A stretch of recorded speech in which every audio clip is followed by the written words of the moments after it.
بسم اللہ الرحمن الرحیم نحمدہ ونصلی علی رسولہ الکریم والحمد للہ رب العالمین۔ باب استحباب قیام رمضان وہو التراویح۔ باب رمضان کا قیام مستحب ہے اور وہ قیام تراویح ہے۔ امام نووی رحمہ اللہ اس باب کے تحت آپ صلی اللہ علیہ وآلہ وسلم کی ان احادیث کو ذکر فرمائیں گے جس میں آپ صلی اللہ علیہ وآلہ وسلم نے تراویح کے بارے میں فرمایا ہوگا، یعنی جس میں تراویح کی فضیلت ہوگی یا آپ نے تراویح پڑھنے کی ترغیب دی ہوگی۔ عن ابی ہریرہ رضی اللہ عنہ ان رسول اللہ صلی اللہ علیہ وسلم قال من قام رمضان ایمانا واحتسابا غفر له ما تقدم من ذنبه متفق علیہ۔ حضرت ابو ہریرہ رضی اللہ عنہ سے روایت ہے کہ نبی کریم صلی اللہ علیہ وآلہ وسلم نے ارشاد فرمایا، جس شخص نے ایمان کی حالت میں ثواب کی نیت سے رمضان کا قیام کیا تو اس کے پچھلے تمام گناہ معاف کر دیے جاتے ہیں۔ اس حدیث سے یہ معلوم ہوا کہ تراویح کی کس قدر فضیلت ہے۔ جو یہاں پہ تمام گناہ فرمایا تو اس سے مراد صغیرہ گناہ ہے، مطلب یہ کہ جو شخص ایمان اور ثواب کی نیت سے رمضان کا قیام کرے تو قیام سے مراد یہ ہے کہ رمضان کی راتوں میں تراویح پڑھے، تلاوت کلام پاک کرے، اور اگر وہ بیت اللہ میں موجود ہے تو اس کے ساتھ ساتھ طواف بھی کرے، تو پھر اس کے لیے فرمایا غفر لہ ما تقدم من ذنبہ، یعنی اس کے تمام پہلے گناہ معاف کر دیے جاتے ہیں۔ اور علامہ نووی رحمہ اللہ فرماتے ہیں کہ صغیرہ گناہ اس سے مراد ہے، یعنی وہ گناہ جو چھوٹے گناہ ہیں، اور کبیرہ گناہوں کے لیے تو توبہ استغفار کرنا ضروری ہے۔ اور اگر کوئی شخص ایسا خوش نصیب ہے کہ جس کے نامہ اعمال میں گناہ نہ ہو تو یہ شخص یعنی جو رات کو قیام کرتا ہے تو اس شخص کے لیے جنت کے درجات بلند ہوں گے، یعنی اس کے گناہوں کا کفارہ بنیں گے۔ اگر نامہ اعمال میں گناہ نہیں تو پھر اس کے درجات بلند کرنے کا یہ ذریعہ بنیں گے۔ وعنہ رضی اللہ عنہ قال کان رسول اللہ صلی اللہ علیہ وسلم یرغب فی قیام رمضان من غیر ان یأمرہم فیہ بعزیمہ فیقول من قام رمضان ایمانا واحتسابا غفر لہ ما تقدم من ذنبہ، رواہ مسلم۔ انہی سے یعنی حضرت ابو ہریرہ رضی اللہ عنہ سے روایت ہے کہ نبی کریم صلی اللہ علیہ وآلہ وسلم نے رمضان کے قیام میں رغبت دلاتے ہیں، یعنی نبی صلی اللہ علیہ وآلہ وسلم رمضان کے قیام میں رغبت دلاتے بغیر اس کے کہ آپ صلی اللہ علیہ وآلہ وسلم اس کے واجب ہونے کا حکم فرماتے۔ بس آپ فرماتے جس شخص نے ایمان کے ساتھ اور ثواب کی نیت سے رمضان کا قیام کیا تو اس کے پہلے کے تمام گناہ معاف کر دیے جاتے ہیں۔ تو اس میں فرمایا کہ آپ رغبت دلاتے تھے، یعنی رمضان کی رات کو قیام جو تھا اس کی آپ ترغیب دیتے تھے۔ تو علماء اس سے استدلال فرماتے ہیں کہ تراویح کا پڑھنا سنت موقدہ ہے، کیونکہ آپ نے اس کی بہت زیادہ ترغیب دی، اور رمضان کی رات کا قیام یعنی تراویح یہ خود آپ سے بھی ثابت ہے، بلکہ 3 راتوں کو تو آپ نے اجتماعی تراویح بھی پڑھائی۔ پھر ارشاد فرمایا کہ مجھے خطرہ ہے کہ کہیں یہ تم پر فرض نہ ہو جائے، اس لیے خواہش کے باوجود آپ صلی اللہ علیہ وآلہ وسلم نے صحابہ رضی اللہ عنہم کو اجتماعی تراویح نہیں پڑھائی،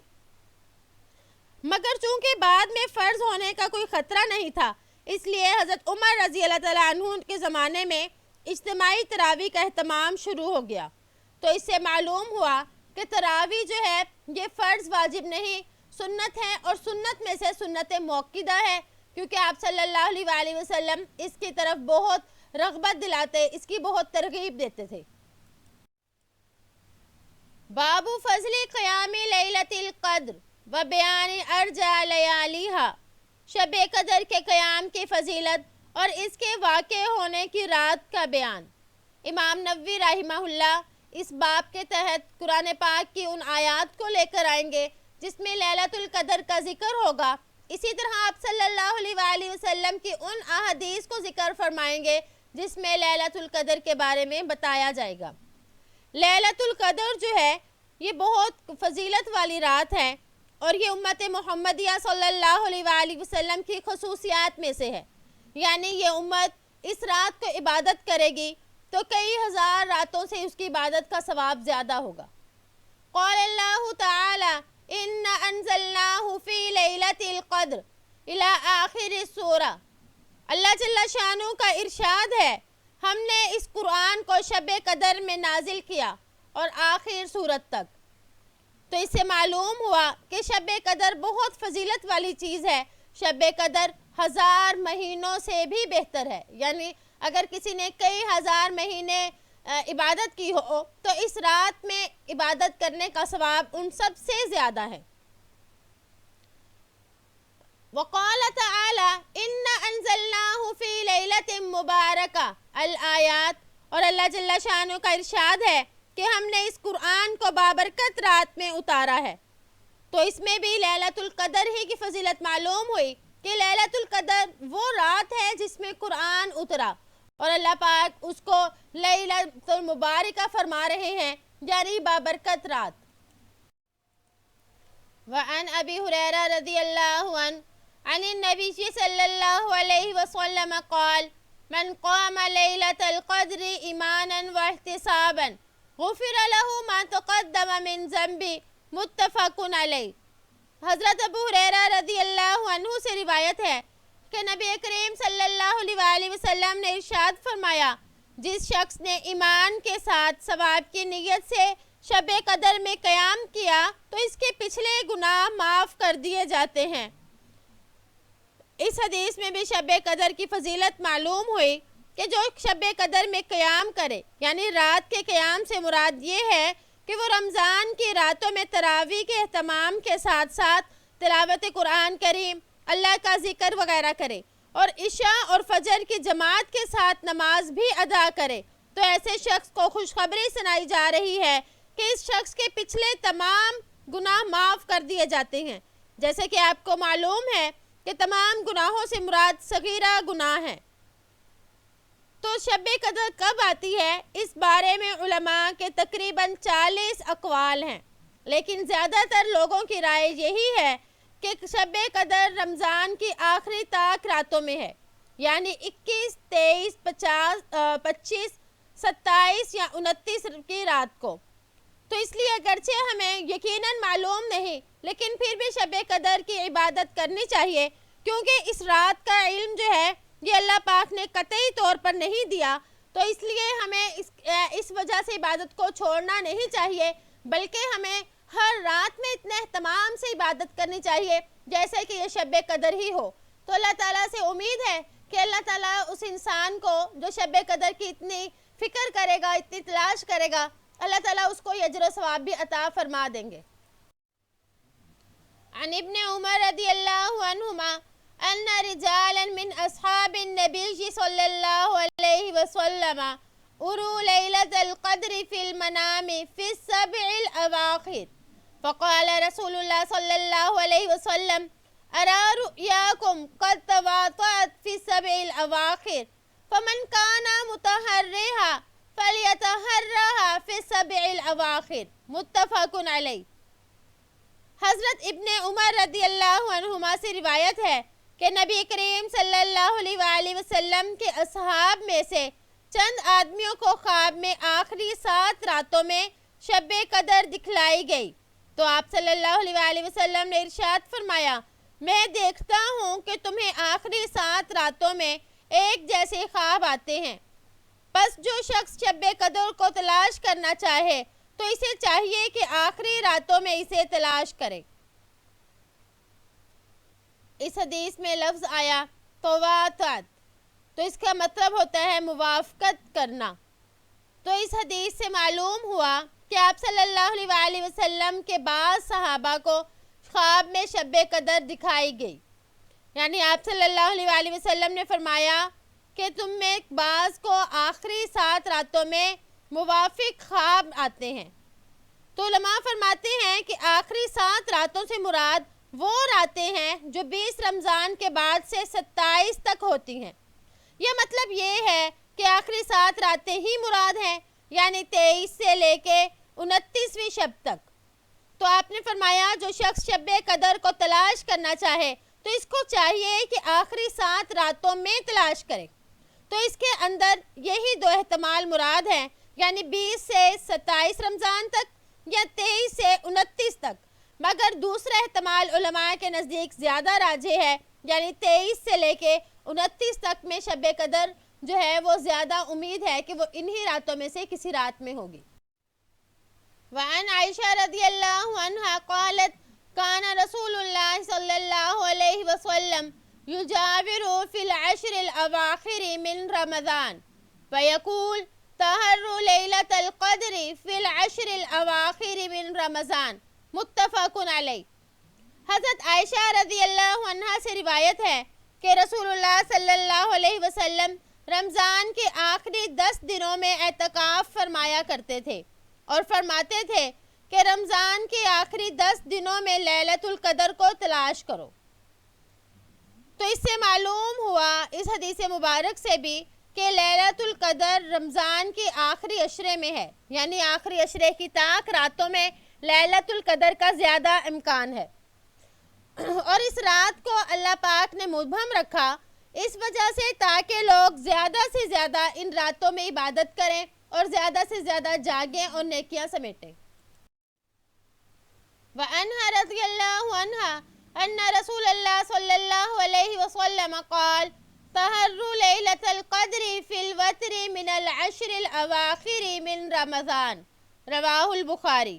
حضرت عائشہ رضی اللہ عنہ ہی سے روایت ہے کہ رسول اللہ صلی اللہ علیہ وآلہ وسلم نے ارشاد فرمایا تم لیلۃ القدر کو رمضان کے آخری عشرے کی طاق راتوں میں تلاش کرو۔ تو اکثر علماء فرماتے ہیں کہ لیلۃ القدر رمضان کے آخری عشرے میں آتی ہے، اور پھر آخری عشرے کی بھی طاق راتوں میں، یعنی طاق راتوں میں زیادہ احتمال ہے لیلۃ القدر کا۔ اور آپ صلی اللہ علیہ وآلہ وسلم اعتکاف بھی اسی کی تلاش میں کرتے تھے، یعنی آخری 10 راتوں میں آپ اعتکاف میں بیٹھ جاتے کہ جس رات میں بھی لیلۃ القدر آ جائے اعتکاف کرنے والا اس کو پا لے گا۔ تو اس سے آخری عشرے کی فضیلت معلوم ہوئی، اور لیلۃ القدر کا امکان یہ زیادہ قوی امکان یہ ہے کہ لیلۃ القدر رمضان کے آخری عشرے کی طاق راتوں میں ہے۔ وعنہا رضی اللہ عنہ قالت کان رسول اللہ صلی اللہ علیہ وسلم اذا دخل العشر الاواخر من رمضان احیا اللیل وایقظ اہلہ وجد وشد المئزر، متفق علیہ۔ انہی سے یعنی حضرت عائشہ رضی اللہ عنہ سے روایت ہے کہ جب رمضان کا آخری عشرہ شروع ہوتا تو آپ صلی اللہ علیہ وآلہ وسلم رات کو جاگتے اور اپنے گھر والوں کو بھی جگاتے اور خوب کوشش کرتے اور کمر کس لیتے۔ اس حدیث سے معلوم ہوا کہ آپ صلی اللہ علیہ وآلہ وسلم آخری عشرے میں خوب محنت سے عبادت کرتے۔ تو اس میں فرمایا کہ خود بھی جاگتے اور اپنے گھر والوں کو بھی جگاتے۔ تو جاگنے سے مراد یہ ہے کہ آپ رات میں عبادت میں مشغول رہتے، مثلا نماز پڑھتے یا ذکر و تلاوت وغیرہ میں مشغول رہتے۔ تو عموماً پوری رات جو ہے آپ صلی اللہ علیہ وآلہ وسلم کی اسی حالت میں گزر جاتی۔ تو اب یہ سوال پیدا ہوتا ہے کہ بعض جگہ یہ آتا ہے کہ آپ صلی اللہ علیہ وآلہ وسلم پوری رات نہیں جاگتے تھے، لیکن اس حدیث سے یہ معلوم ہو رہا ہے کہ آپ پوری رات جاگتے تھے۔ تو اس کا جواب یہ ہے کہ عام راتوں کے بارے میں تو یہی قاعدہ ہے کہ آپ صلی اللہ علیہ وآلہ وسلم پوری رات نہیں جاگتے تھے، بلکہ آرام بھی فرماتے اور عبادت بھی فرماتے، لیکن رمضان کی آخری 10 راتیں اس سے مستثنیٰ ہیں۔ پھر فرمایا شد المئزر، یعنی تہبند کو مضبوط باندھتے، مطلب یہ کہ اس آخری عشرے میں آپ صلی اللہ علیہ وآلہ وسلم بہت زیادہ محنت سے، بہت زیادہ مجاہدے سے عبادت میں مشغول رہتے۔ تو اس سے معلوم ہوا کہ آخری 10 راتوں میں بہت زیادہ عبادت کرنے کی فضیلت ہے، کیونکہ انہی میں شب قدر ہے، اور شب قدر کو بھی مبہم اسی لیے رکھا گیا تاکہ ان راتوں میں زیادہ سے زیادہ عبادت ہو جائے۔ وعنہا رضی اللہ عنہ قالت کان رسول اللہ صلی اللہ علیہ وسلم یجتہد فی رمضان ما لا یجتہد فی غیرہ وفی العشر الاواخر منہ ما لا یجتہد فی غیرہ، رواہ مسلم۔ انہی سے یعنی حضرت عائشہ رضی اللہ عنہا سے روایت ہے کہ رسول اللہ صلی اللہ علیہ وآلہ وسلم رمضان میں جتنی مشقت کرتے تھے اتنی غیر رمضان میں نہیں کرتے تھے، اور رمضان کے آخری عشرے میں اتنی مشقت کرتے کہ اتنی اس کے علاوہ کسی دوسرے دنوں میں نہیں کرتے تھے۔ مسلم نے اس کو روایت کیا۔ تو اس حدیث سے بھی معلوم ہوا کہ آپ صلی اللہ علیہ وآلہ وسلم عام دنوں میں بھی بہت زیادہ ہی عبادت کے اہتمام فرماتے، مگر خاص کر کے آخری عشرہ رمضان میں تو اس اہتمام میں بہت زیادہ اضافہ ہو جاتا تھا، اور اس کی راتوں کو بھی جاگنے کا خوب اہتمام فرماتے۔ اور یہ بھی معلوم ہوا کہ رمضان المبارک کے مہینے کو دوسرے مہینوں پر وہی فضیلت حاصل ہے جو آخری عشرے کو بقیہ رمضان پر فضیلت حاصل ہے۔ تو اس سے بھی آخری جو ہے رمضان کا عشرہ اس کی فضیلت معلوم ہوئی۔ وَأَنْهَا قَالَتْ قُلْتُ يَا رَسُولَ اللَّهِ أَرَأَيْتَ إِنْ عَلِمْتُ أَيُّ لَيْلَةٍ لَيْلَةُ الْقَدْرِ مَا أَقُولُ فِيهَا قَالَ قُولِي اللَّهُمَّ إِنَّكَ عَفُوٌّ تُحِبُّ الْعَفْوَ فَاعْفُ عَنِّي، رواہ ترمذی وقال حدیث حسن صحیح۔ انہی سے روایت ہے یعنی حضرت عائشہ رضی اللہ عنہا سے روایت ہے کہ میں نے عرض کیا، یا رسول اللہ یہ بتلائیے اگر مجھے علم ہو جائے کہ کون سی لیلۃ القدر ہے تو میں اس میں کیا دعا کروں؟ تو آپ صلی اللہ علیہ وآلہ وسلم نے ارشاد فرمایا، تم یوں کہو کہ اے اللہ تو معاف کرنے والا ہے اور معافی کو پسند کرتا ہے، بس تو مجھے معاف فرما دے۔ ترمذی نے اس کو روایت کیا اور کہا یہ حدیث حسن ہے۔ عفو اس کا مطلب ہوتا ہے درگزر کرنا اور معاف کرنا۔ تو آپ صلی اللہ علیہ وآلہ وسلم نے بہت ہی جامع دعا بتائی، یعنی اس میں دنیا اور آخرت میں ہر قسم کی بھلائی جو ہے وہ جمع ہے۔ مغفرت اور بخشش یہ وہ عظیم دولت ہے جو ہر خیر و بھلائی کا نقطہ عروج ہے۔ اسی وجہ سے ایک دوسری روایت میں ارشاد نبوی صلی اللہ علیہ وآلہ وسلم ہے کہ بندے کی طرف سے حق تعالی شانو کی بارگاہ میں کوئی سوال اور طلب عافیت اور بخشش سے بہتر نہیں ہے، یعنی عافیت اور بخشش جو ہے یہ بہت ہی بڑی چیز ہے۔ اس لیے فرمایا کہ اگر شب قدر کو پالو تو اس میں عافیت اور بخشش کا سوال کرو۔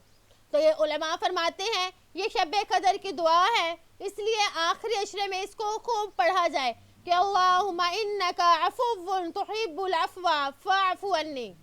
اللہ تعالیٰ سے دعا ہے کہ اللہ تعالیٰ ہمیں شب قدر عطا فرمائے، ہمیں عبادت کی توفیق عطا فرمائے، خاص طور پر رمضان میں، اور رمضان کے آخری عشرے میں تو ہم بہت ہی اہتمام کے ساتھ عبادت کریں۔